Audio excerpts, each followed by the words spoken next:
Ever felt the crushing pressure to be perfect, to hide every flaw, fearing judgment?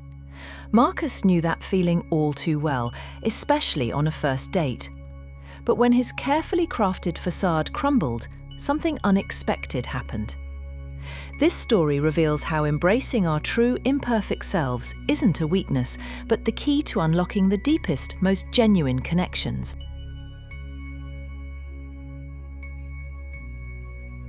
Marcus sat nervously at the pottery wheel, his palms slick with sweat despite the cool air of the studio. Across from him, Chloe was freely, a streak of clay smeared across her cheek, eyes sparkling with delight. Marcus's heart pounded in his chest like a drum. This was supposed to be a first date, filled with easy conversation and charming confidence. Instead, his mind was a frantic carousel of worries, each spin faster and more chaotic than the last. He had prepared for this night meticulously, rehearsing witty banter and practicing his smile in the mirror until it felt genuine. But now, with a spinning wheel before him, all he felt was paralyzing anxiety. The clay was unforgiving. Every wobble, every slip seemed a public display of his flaws. Marcus's knuckles whitened as he gripped the malleable mass, forcing it into what he hoped would become a flawless cylinder. Inside, a voice hissed, "If this fails, she'll see the real you, the imperfect you." Chloe, oblivious to the storm inside Marcus's head, shaped her own pot with playful abandon. Her creation was uneven, her fingers leaving charming dents and ridges, but she was enjoying the process. Marcus envied her ease. He longed not just to impress her, but to connect with her, to let someone see beyond his facade of perfection. Yet the deeper truth was that vulnerability terrified him. The wheel spun faster, his hands trembling. Suddenly, the clay collapsed, drooping limply over the wheel in a sad, wet lump. A surge of shame scorched through Marcus. The script in his mind, carefully crafted lines about wit and confidence, crumbled to dust. He felt exposed, foolish, utterly defeated.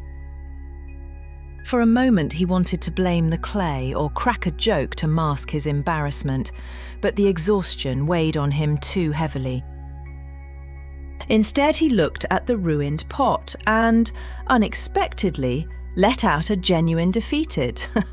"Well," he said, eyes still fixed on the lump of clay, "I guess I'm terrible at this." Chloe's smile softened, becoming warm and real. She lifted her own lopsided pot, the one covered in endearing imperfections. "Me too," she said, holding it up proudly. "Isn't it great?" Her acceptance washed over Marcus like a balm. Suddenly he felt the tight coil of anxiety loosen inside him. Here was someone who wasn't judging. She wasn't expecting perfection. Instead, she was sharing the messy, unpredictable, beautiful reality of being human. In that unscripted moment, Marcus realized something profound. Real connection comes not from flawless execution, but from the courage to be imperfect. Vulnerability was not weakness. It was the gateway to genuine understanding.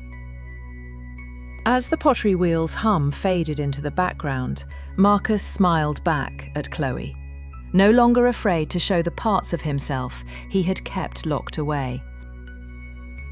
The fear was still there, but now it felt less like a barrier and more like a bridge leading him toward a connection that was real, raw, and wonderfully imperfect. Marcus and Chloe began to work together, and both started at the same time to make a new pot. They were still uncoordinated, but were so hard that it made all the other potters stare at them. A potter walked over to their wheels, but Chloe took the blame immediately for their antics. The potter told them to be mindful of their conduct, but Marcus started to defend Chloe, saying that they were just learning. Chloe smiled at Marcus, seeing a confidence in him that wasn't there before. The potter walked away, and Marcus started to, as well, seeing how silly he was acting. As time passed, they both continued their work on the pot, but with more confidence and ease. The pot wasn't perfect, but it was theirs, and that's all that mattered. They placed the pot on a shelf to dry, excited to paint it next time. As the date came to an end, Marcus hugged Chloe and thanked her for showing him that the best moments are the ones that aren't planned.